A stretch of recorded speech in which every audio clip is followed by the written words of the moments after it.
errada.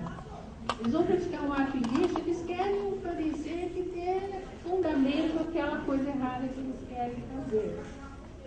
E aí é mais uma razão para que o advogado público tenha independência. A estabilidade eu acho que é fundamental para o advogado público, para que ele possa ter certeza, seja qual for a opinião que ele vai emitir, que ele não vai correr o risco de perder o cargo ou de sofrer qualquer tipo de consequência. Mas nessa função de controle interno de legalidade, os órgãos consultivos têm um papel muito importante. Porque esse controle interno de legalidade é um controle feito pela própria administração pública ou mediante provocação do interessado, que exerce o seu direito de petição ou entra com recurso administrativo, ou é um controle que a administração pública exerce ex officio com base no seu poder de autotutela. Quer dizer, o superior hierárquico está sempre fiscalizando a atuação do seu subordinado. E é nessa atividade que o consultor público ajuda no controle. Porque a autoridade, ela vai praticar um ato, ela manda ouvir a consultoria jurídica. Eu vivi isso na procuradoria. Minha vida na procuradoria foi essa. Ou ele já praticou o ato, está sendo impugnado por alguma razão, ele manda ouvir o órgão jurídico. Então, nessas manifestações do órgão jurídico e nessa função consultiva, existe um controle de legalidade, porque o advogado vai dizer, isto pode ser feito, isto não pode ser feito, isto é legal, isto é ilegal. E aí é que ele precisa de independência, ele precisa ser imparcial na interpretação da lei. Eu diria que a regra, pelo menos aqui na Procuradoria do Estado, pela experiência que eu tive, a regra é que mesmo quando revela inconformismo com a submissão à lei, é o direito, mesmo quando eles querem praticar um ato ilegal, em qualquer circunstância, a autoridade quer ouvir o órgão jurídico. Se o advogado tem independência, ele vai manifestar o seu pensamento livremente. Se ele não tem independência, ele vai acabar fazendo aquilo que a autoridade quer. Porque a autoridade fala, eu quero um parecer com tal conclusão.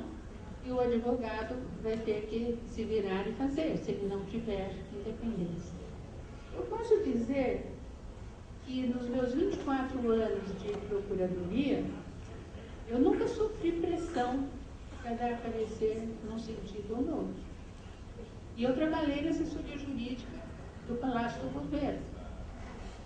E na assessoria técnico-legislativa, na época que o Maluf foi governador. A única coisa que chegou a acontecer, uma vez, tiraram o meu parecer do processo, deram um sumiço nele, e uma outra vez, acho que todo mundo aqui que trabalha já viu esse filme, né? E uma outra vez perguntaram se eu me importaria que fosse ouvido um outro colega. Ele não importa de jeito nenhum. Se ele está disposto a dizer isso, ele diga, eu não digo. De qualquer forma, o que eu estou querendo realçar é que nessa função é que está efetivamente o papel do controle que a advocacia pública exerce sobre a legalidade. Não é que ele controle a autoridade. A autoridade pergunta, ele vai dizer se é legal ou ilegal. E eu entendo que nessa função de consultoria jurídica não pode haver hierarquia entre a advocacia pública e os órgãos do Poder Executivo. Você pode falar que existe hierarquia no sentido assim, de disciplina, de horário de funcionamento, horário de trabalho. Isto existe hierarquia. Se você fizer alguma coisa errada, a autoridade pode exercer o poder disciplinar, pode te punir. Mas naquilo que diz respeito especificamente ao exercício da função, não pode haver hierarquia. A autoridade não pode mandar o procurador dizer isto ou dizer aquilo. Porque quando existe hierarquia, existe esse poder de comando. Quando não há hierarquia, isso não existe. Nós temos vários exemplos de órgãos dentro da administração pública que estão um pouco fora da hierarquia. Eu mencionaria, por exemplo, o Tribunal de Impostos e Taxas. Ele é um órgão assim que está um pouco fora. Nem o governador do estado pode avocar uma atribuição do Tribunal de Impostos e Taxas. Ou o ministro do estado, ou o presidente da república, o governador vai avocar a atribuição da advocacia pública? Evidentemente não vai. Porque são atividades exercidas com exclusividade, são atividades privativas do advogado público. Agora, uma dificuldade que o advogado público enfrenta, sempre enfrentou, mas que agora, nos últimos tempos, vem se agravando, é a questão dele responder ou não pela sua opinião. Vamos supor, ele deu um parecer, você sabe que o parecer, se ele for acolhido pela autoridade, ele vai fazer parte integrante do ato, porque hoje se entende que a motivação é obrigatória, sob pena de ilegalidade do ato. Então, eu dou meu parecer, a autoridade diz, concordo com esse parecer, aprovo. Então, aquele parecer faz parte da motivação. Se o ato for considerado ilegal, como é que fica a posição do advogado? Ele responde ou não por esta ilegalidade? Bom, sempre se entendeu que o parecer é um ato meramente opinativo. A autoridade pode acolher ou não acolher. Se ela não acolher, ela vai ter que dar a sua própria motivação. O que eu acho que é uma coisa muito arriscada que a autoridade faz, porque a atividade de consultoria jurídica está prevista na OAB como atividade do advogado. Então, se o advogado fez uma interpretação, como é que uma pessoa que é leiga, claro, porque ele é secretário, porque ele é ministro, ele vai dar uma interpretação e ele não concorda? Ele não é da função dele fazer a interpretação da lei. Mas, enfim, sempre se entendeu assim. Só que, de repente, o Tribunal de Contas começou a instaurar processos contra advogados. Chega lá algum ato ilegal e o Tribunal de a autoridade fala, bom, mas eu fiz isso porque o advogado disse que eu podia fazer. Então, acabam os advogados públicos respondendo junto com a autoridade que praticou o ato. Isso provocou um certo tumulto, uma certa preocupação. Alguém me disse uma vez que na advocacia da União eles estavam com receio de dar parecer, eles diziam sempre não. Não pode, porque se você disser que pode fazer aquilo, você está correndo o risco de ter que responder.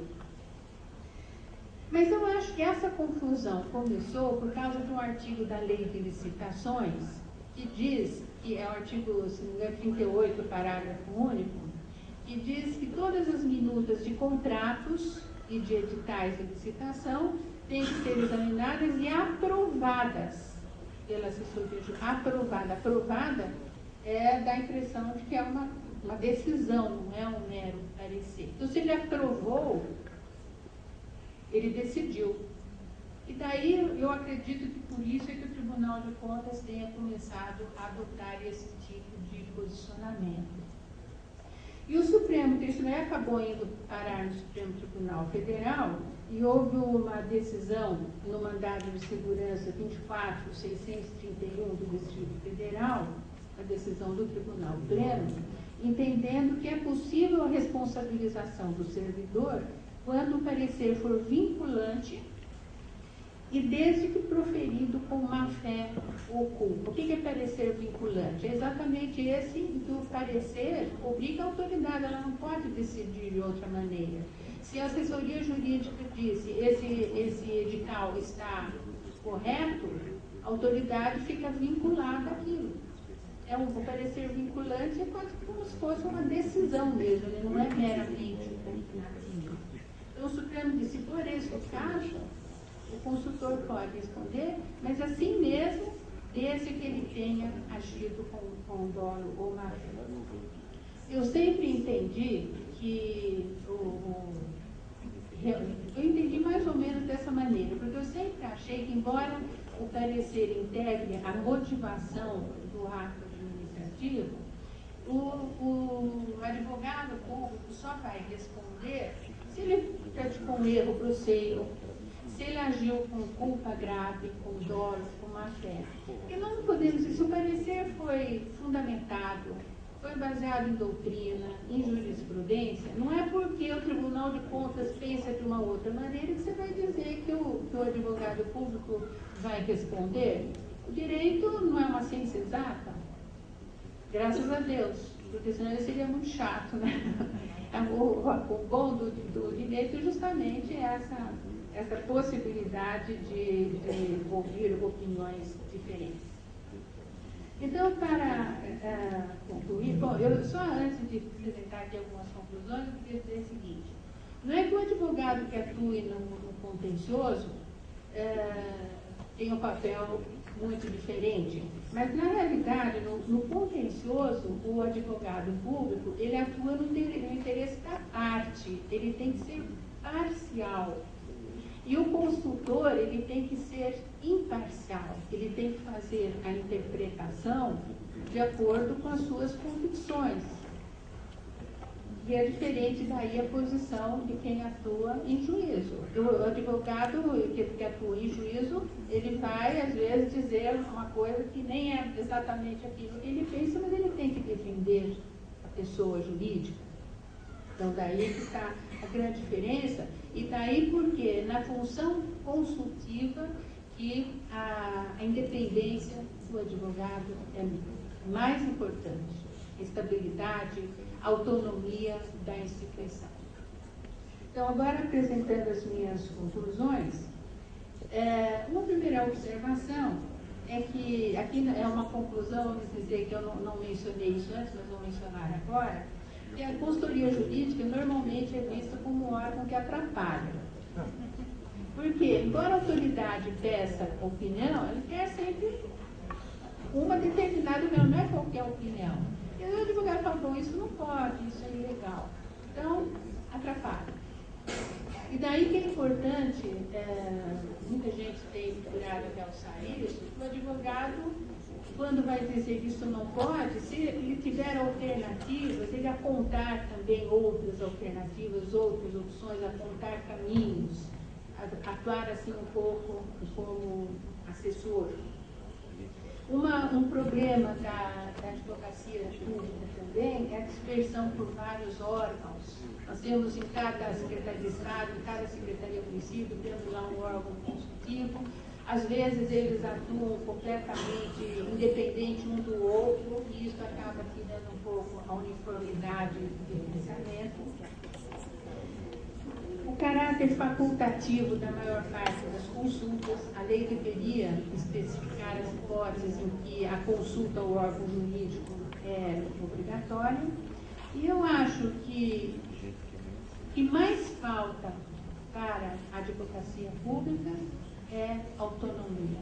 Autonomia administrativa, financeira, orçamentária, e isto é uma coisa difícil de conseguir, porque isto aproximaria um pouco a advocacia pública do poder que tem o Ministério Público hoje, e para os políticos, eu imagino que na cabeça deles deve passar o seguinte: já chega o Ministério Público, vamos dar autonomia para mais uma instituição composta por advogados. Então, é uma coisa muito difícil de se conseguir essa autonomia, e não é por falta de tentar, mas a gente pode continuar tentando, como aí vocês, procuradores autárquicos, continuam tentando para conseguir aí uma série de vantagens semelhantes aos dos procuradores da administração direta. Então, era isso, eu agradeço a atenção de todos.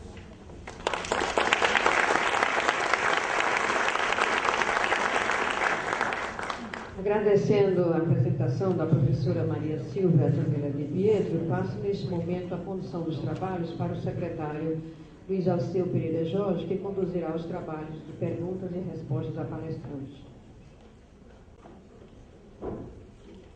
Boa tarde a todos. Antes de dar início sessão de perguntas e respostas, gostaria de deixar registrado a minha satisfação e orgulho de fazer parte desta mesa, através da qual a professora Maria Silvia Zanello de Pietro proferiu essa excelente palestra.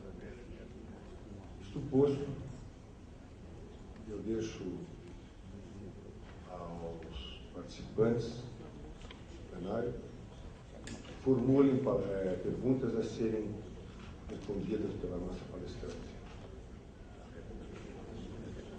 Professora Maria Silvia, Regis Latarte. É possível o exercício da advocacia pública independentemente quando a verba de gratificação e progressão na carreira condicionada ao administrador? Eu acho que não. Porque vai fazer com que o recebimento de uma determinada vantagem pecuniária dependa da decisão do administrador. Eu acho que isso não existe em termos de vantagens pecuniárias de servidor público de nenhuma categoria. A vantagem pecuniária ela tem que ser prevista em lei e a lei é que tem que dizer quais são os requisitos para que o servidor faça jus a essa vantagem. Mais alguma pergunta, por favor?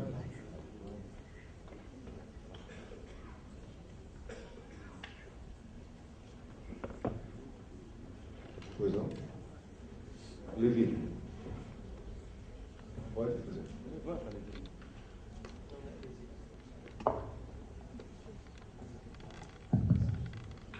Professora Maria Silvia, é sempre uma honra e uma alegria ouvir os seus ensinamentos. Meu nome é Vinícius, sou advogado da autarquia goiana, que cuida do sistema prisional. E em Goiás nós temos notado uma dificuldade de respeito... Em Goiás vocês estão enfrentando várias dificuldades. E mais uma dificuldade que nós temos vivenciado é com relação a um fenômeno que eu tenho percebido, que é o da... uma dificuldade que nós temos de encaixar a realidade fática das autarquias goianas com o conceito, a definição legal prevista no Decreto-Lei 200, que trata da autogestão, da possibilidade de autonomia funcional, administrativa das autarquias, no sentido de que estão sendo criadas autarquias sem quadro de pessoal, autarquias sem suficiência de dotação orçamentária e autarquias com um baixíssimo nível de autonomia administrativa e financeira. E isso dificulta sobremaneira o trabalho da advocacia pública, pelo menos no exercício da parte de consultoria, que a gente trabalha o tempo todo tentando encontrar soluções paliativas, alternativas, flexibilizando limitações financeiras, de dotação orçamentária, e, no entanto, a gente não pode paralisar o serviço que a gente desempenha, principalmente no sistema prisional. A gente sabe que tem uma população que tem que comer todos os dias, que tem que, enfim, tem que ser municiada de suprimentos mínimos para a sua própria manutenção, que são os reeducandos.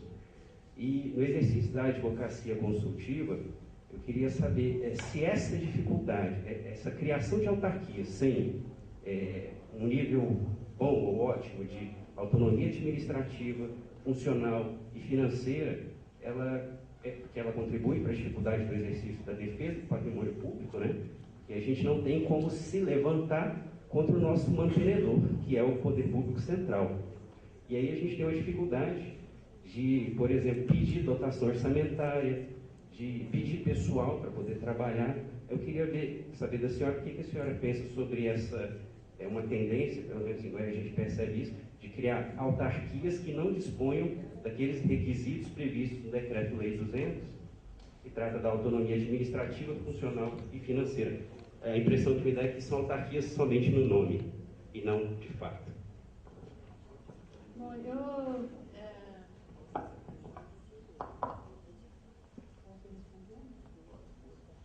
Bom, tentando responder objetivamente, eu acho o seguinte, que isso daí não é uma verdadeira autarquia, né? É um órgão da administração direta criado com o nome de autarquia.